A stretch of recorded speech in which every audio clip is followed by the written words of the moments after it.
YouTube? Danny Staten here on Day Damn Blog. I'm back again with maybe some good stuff. I'm taking a look today at Dr. Jekyll and Mr. Hyde by Robert Louis Stevenson. It's another classic illustrated comic book. It's number 13 from 1968. And I'm really digging that cover, even though this comic book has a little bit of edge damage. It's not what you'd call mint condition, but it's good enough for my wall. Hey, I love these classic illustrated horror stories.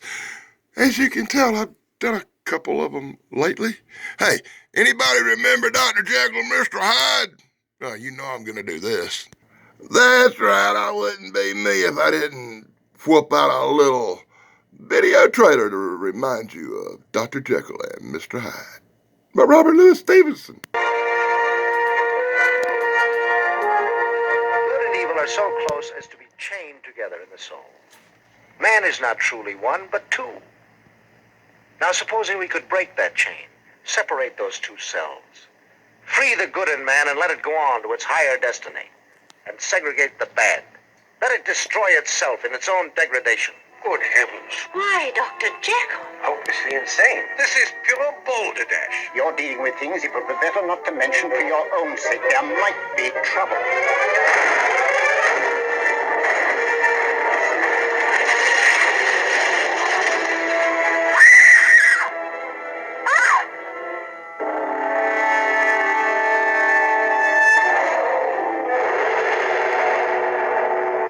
Did you think that Dr. Jekyll was falling in love with you? You with your cheap little dreams? Or did you think as you looked at him that perhaps in his eyes you saw a bit of me? Hyde. Was that it? No. It's interesting, isn't it? Bee, darling, Harry. I love you so very much, Bee.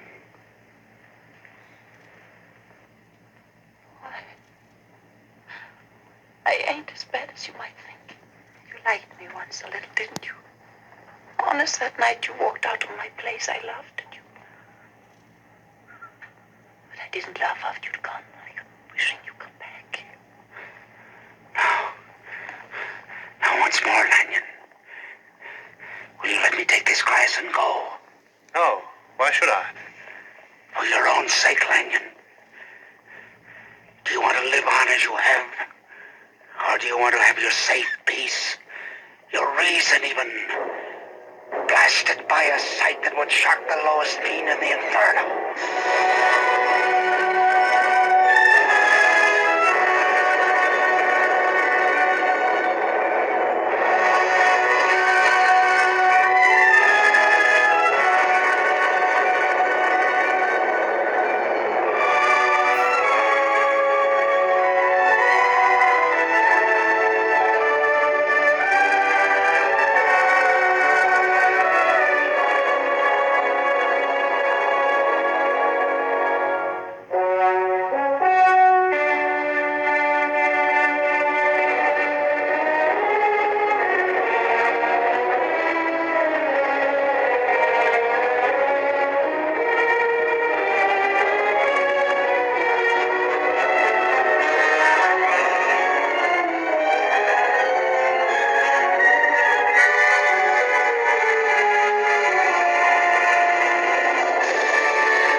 Oh my God, I love that trailer. Don't y'all like that trailer? Let me know in the comments below. Hey, that's probably going to be the best part of the video. Oh my God. Well, it's number 13.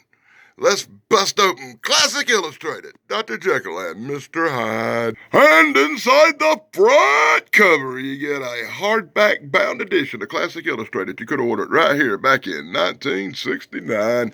And in the very first page of the comic, we see Dr. Jekyll and his alternate ego, Mr. Hyde. Boy, they did a little bit shabby job on that art. He don't look like a Mr. Hyde I remember. What do you think? Oh, I think this comic book didn't start from where the movie did.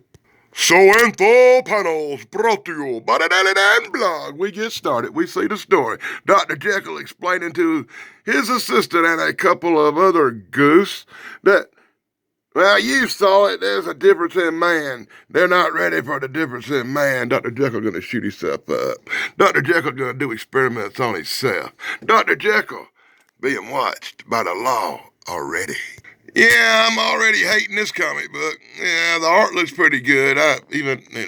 Dr. Jekyll looked like Dracula, but yeah, Mr. Hyde looked like Dracula. Dr. Jekyll looked like a dork, and look, he's attacking little orphan Annie. Oh my God! And he beat her in the head with his stick, and he's already Mr. Hyde, and he's done created the potion that turns him into Mr. Hyde. I cannot believe in this.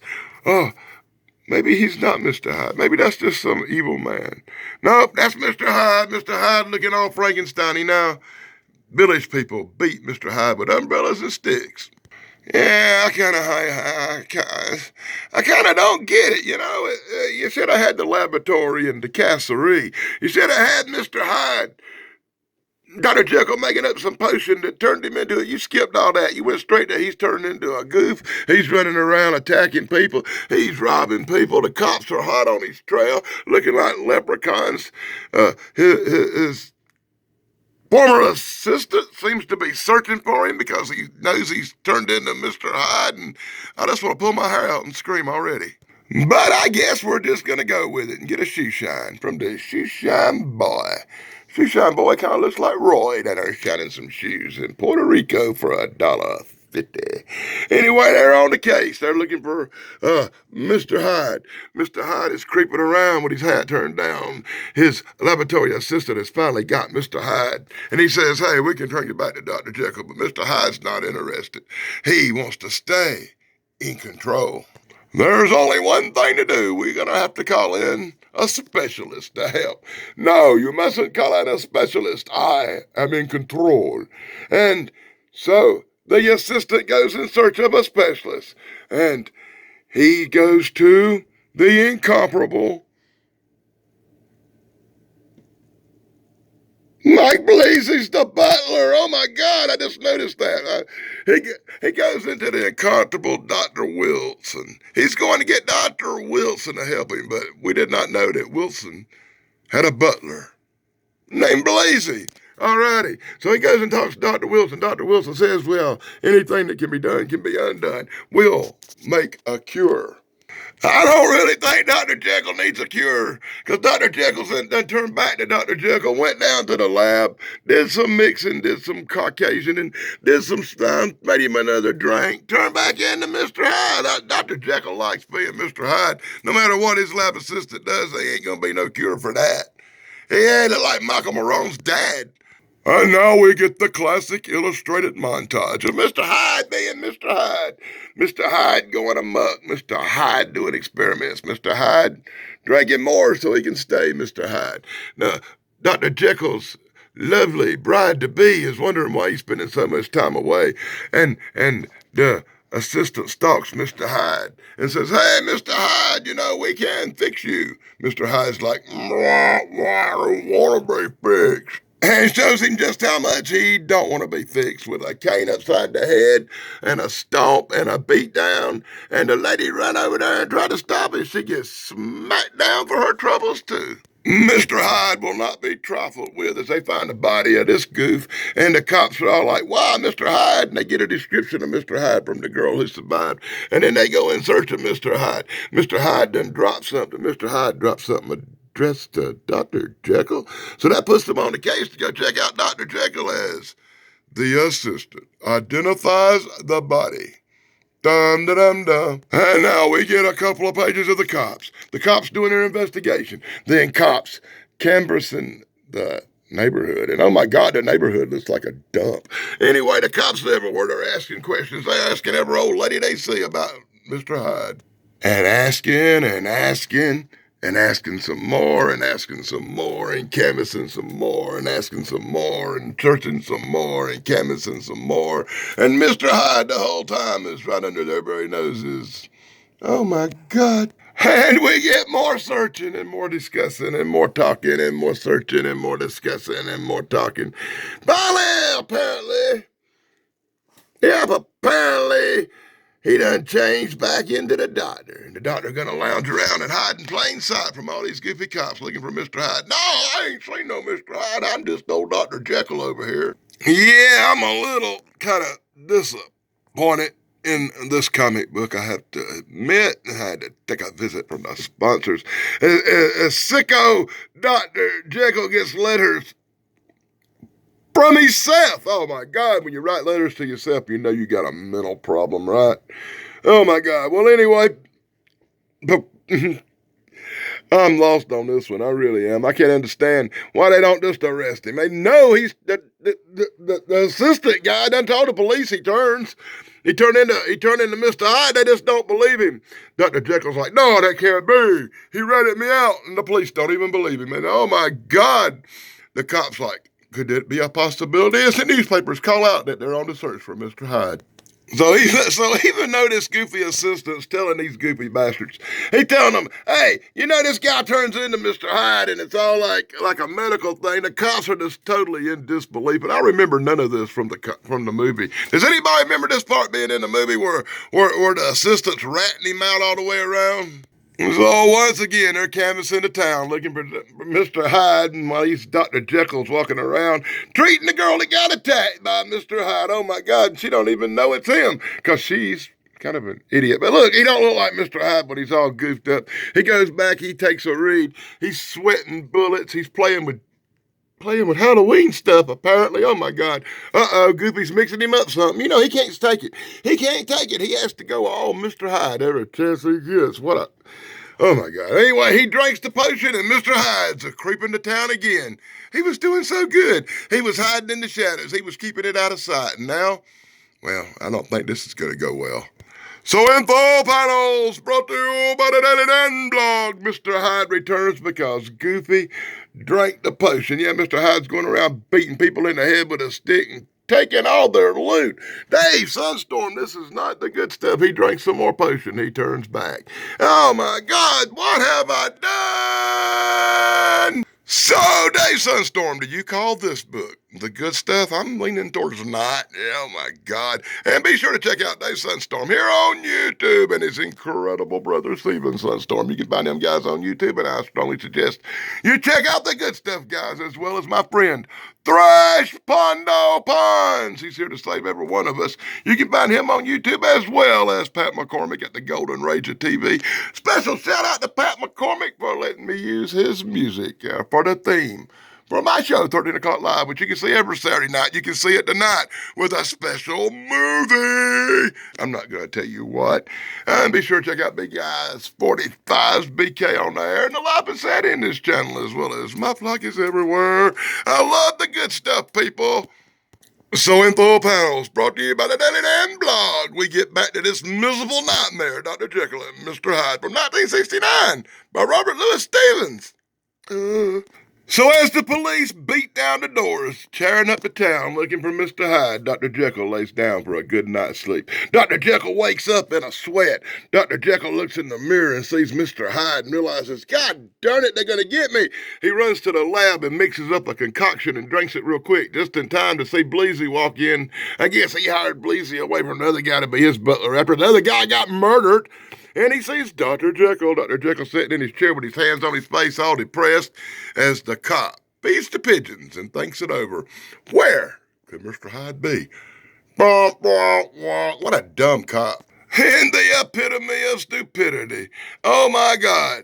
Dr. Jekyll just had a spell. Dr. Jekyll done freaked out. Dr. Jekyll went on Mr. Hyde on a walk. Dr. Jekyll is tripping because he's Mr. Hyde now, and there stands the Bobby. He could be caught at any minute. But, of course, he dips, turns, and manages to get away, not being seen by the blind-ass police in this comic book. Oh, my God, I wish it was that easy to get away from the police. I'd have been a successful criminal.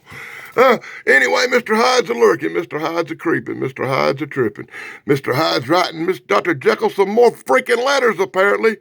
As Dr. Jekyll wakes up, Dr. Jekyll again. What? A carriage rides by in the night. That's a beautifully drawn scene. So in more full panels, brought to you by the Daily Dan blog, my one complaint about classic illustrated comic books is They go on, they go on, and they go on with lots of nondescript talking. Where is my fiancée, Dr. Jekyll? I do not know. Dad goes up and whips out a gift. It was a wedding gift that nobody will be receiving as Mr. Hyde shows up. Mr. Hyde talking to the father of the bride that Mr.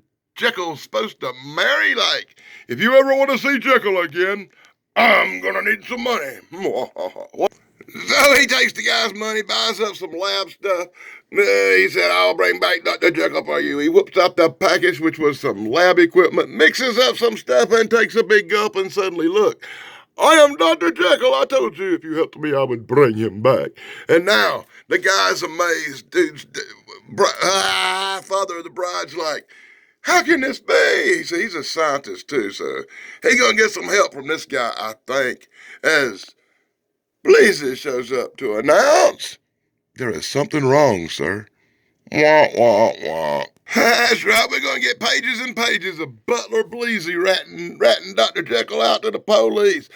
The staff in an uproar because they hadn't been paid. Locked doors and nobody answering, and Bleezy and the police are like, what's going on here? And they open up locked doors to find empty kitchens, and what does that matter? Bleezy tells the story of how he gets left messages from Dr. Jekyll. And Dr. Jekyll tells him how to treat Mr. Hyde, but he never sees Dr. Jekyll much. I don't get it. He knocks on the door and sees Mr. Hyde, but he gets a letter from Dr. Jekyll telling him exactly what to do, what chemicals and what stuff to pick up. Bleezy is suspicious. Don't you already know he's turning into Mr. Hyde, officer? Didn't the assistant tell you that? Oh, my God. Well, then what has to be the worst adaptation of Dr. Jekyll and Mr. Hyde I've ever looked through? Bleezy tells the cop. Bleezy tells the cop everything. Gives the cop the letters from Dr. Jekyll. Shows him the chemicals he was picking up. He's like, finally convinced. Dr. Jekyll is turning into Mr. Hyde. Good job, you ratting-ass little butler. You finally convinced the cop of something he found out 27 pages ago. And now, we'll get him. Dun, da, da. And they break in the door with a posse to arrest him and find Dr. Jekyll OD'd on the floor. Oh, my God. Nothing like the movie. I don't think Robert Louis Stevens would be happy with Mike Bleezy being the one that survived and Dr. Jekyll OD'd on the floor like he done had some fentanyl. The cop reads his final letter. That did not even matter because he died. Oh my God, oh my God, oh my God. Worst comic book ever. And just like we saw on the other comic book I done, you get these autobiographies in the back. I really like the last one. I'm not reading this one. You can read it if you want to. I'm sure if Michael Marone's watching, that idiot will pause it and read every word. Because that's what Michael Marone does. And look at this, some damage on the comic book. It ain't perfect. But you get to see some other timeless classics you could have picked up from Classic Illustrated back in 1969. Yeah, a little bit of damage on this comic book. That kind of bugs me a little bit. I don't like that. But, oh well, it's the cover I wanted anyway, not the back. I'll probably never get opened again. Well, YouTube, that's my look at Dr. Jekyll and Mr. Hyde from 1969, number 13. It's classic by Robert Louis Stevens. Let me know what you thought in the comments below, and let me know if it was anything like what you remember the movie being, because I think it's, I ain't going to say that word, but it's beat, because this is nothing like the movie or the book I read or nothing. It's utterly mind-blowing how much has changed. Be sure to like, subscribe, and ring that stupid little bell for me, and be sure to join me next time when I look at something hopefully a lot better. Till next time, blog over, dudes.